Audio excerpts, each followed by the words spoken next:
अस्सलाम वालेकुम dear students, this is Ghulam Rasool. हम आज की वीडियो में बात करेंगे बीएस मॉडर्न लैंग्वेज के बारे में। डियर स्टूडेंट्स, आज की वीडियो में जो अहम टॉपिक डिस्कस किए जाएंगे, बीएस मॉडर्न लैंग्वेज का एलिजिबिलिटी क्राइटेरिया, इस डिग्री का दौरानिया, पब्लिक और प्राइवेट सेक्टर की यूनिवर्सिटीज़ में इसका मेरिट, इसके फी पैकेजेस, और उसके बाद जो अहम बात डिस्कस की जाएगी बीएस मॉडर्न लैंग्वेज का एम्प्लॉयमेंट एरिया, मीन्स वो कौन कौन सा एरिया आ जाता है जिसके अंदर जॉब्स ऑफर होती हैं और किस टाइप की जॉब्स ऑफर होती हैं, सैलरी पैकेज क्या होगा। और उसके बाद हम बात करेंगे अगर आप बीएस मॉडर्न लैंग्वेज कर रहे हैं तो आपके पास किन किन स्किल्स का होना ज़रूरी है। स्टूडेंट्स, अगर हम सबसे पहले इसके एलिजिबिलिटी क्राइटेरिया की बात करें, बीएस मॉडर्न लैंग्वेज में एडमिशन लेने के लिए आपका इंटरमीडिएट होना ज़रूरी है, मीन्स आपकी 12 क्लासेस होना ज़रूरी है, हाँ किसी भी डिसिप्लिन में हो। आपने चाहे एफएससी प्री मेडिकल की है, एफएससी प्री इंजीनियरिंग है, आईसीएस है, आईकॉम है, डीकॉम है, एफए है, एफआईटी है, ए लेवल है या इसके इक्वल आपकी तालीम है, तो आप बीएस मॉडर्न लैंग्वेज में एडमिशन के लिए एलिजिबल होंगे। अगर हम इस डिग्री के ड्यूरेशन की बात करें तो ये 4 साल डिग्री प्रोग्राम है, इसके 8 सेमेस्टर होते हैं और हर सेमेस्टर का दौरानिया 6 माह है, मीन्स एक साल में आपके 2 सेमेस्टर क्लियर होंगे और इसी तरह 4 साल में आपके 8 सेमेस्टर क्लियर हो जाते हैं, मींस इंटरमीडिएट के बाद 4 साल लगाने से आपकी मास्टर डिग्री हो जाएगी मॉडर्न लैंग्वेज में। अगर हम इसके मेरिट की बात करें तो स्टूडेंट मेरिट गवर्नमेंट सेक्टर के यूनिवर्सिटीज़ में डिफरेंट रहता है, हर साल ये अप्स एंड डाउन इसमें आते रहते होते हैं। अब कैसे, अगर तादाद के अंदर स्टूडेंट ज़्यादा इन हो गए तो जाहिर सी बात मेरिट ज़्यादा हो जाएगा, अगर तादाद में लोग कम है तो मेरिट कम होगा और उसके बाद स्टूडेंट का स्कोर भी देखा जाएगा, इंटरमीडिएट में स्कोर कितना। अगर मिनिमम टू मैक्सिमम की मैं बात करूं गवर्नमेंट सेक्टर के यूनिवर्सिटीज़ में जो बड़े सिटीज़ के अंदर मौजूद हैं, मिनिमम 70%, मैक्सिमम की बात करूं 80% प्लस पे मेरिट रहता है। और अगर प्राइवेट सेक्टर की यूनिवर्सिटीज़ की बात की जाए तो आपके मिनिमम 50% नंबर होने इंटरमीडिएट में ज़रूरी है। अब बात आ जाती है फी पैकेजेस की। स्टूडेंट, गवर्नमेंट सेक्टर के यूनिवर्सिटी में जो फी पैकेज है बीएस मॉडर्न लैंग्वेज का, वो गवर्नमेंट सेक्टर की यूनिवर्सिटी में 30,000 से लेकर 60,000 के लगभग रहता है। और अगर प्राइवेट सेक्टर की यूनिवर्सिटी की बात करें तो मिनिमम 80-90,000 और मैक्सिमम की बात करूं तो वो आपसे 2 लाख के लगभग या 2 लाख प्लस भी वो आपसे पर सेमेस्टर चार्ज कर सकते हैं। फी पैकेज के हवाले से हर यूनिवर्सिटी का एक अपना डिफरेंट क्राइटेरिया आ जाता है। अब इसके बाद एक अहम टॉपिक हमारा आ रहा है डिस्कशन वाला, वो है एम्प्लॉयमेंट एरिया और जॉब टाइप।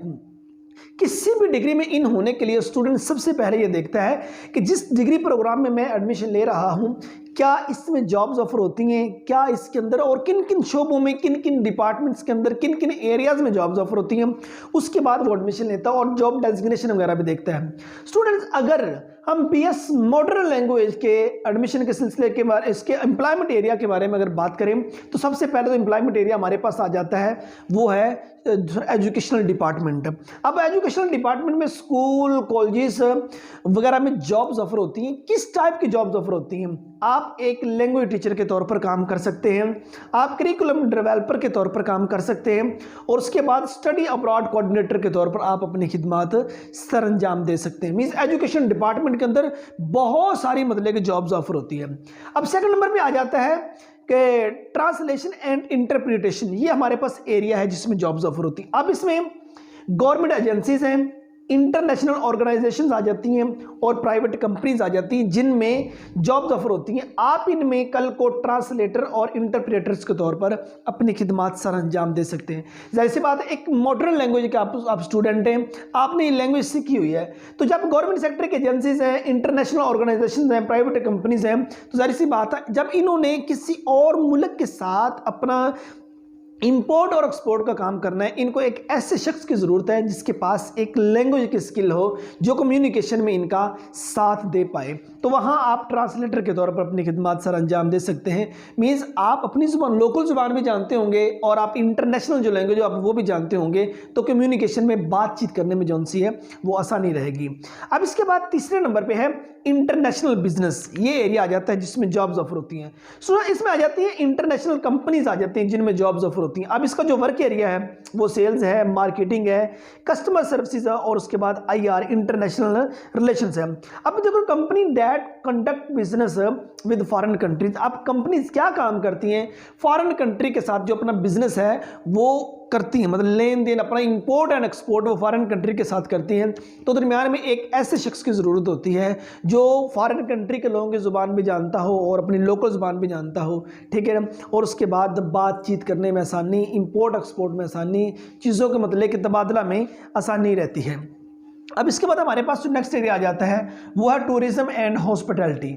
अब टूरिज्म एंड हॉस्पिटैलिटी जो इंडस्ट्रीज़ हैं वो जॉब्स ऑफर करती हैं बीएस मॉडर्न लैंग्वेज के बाद।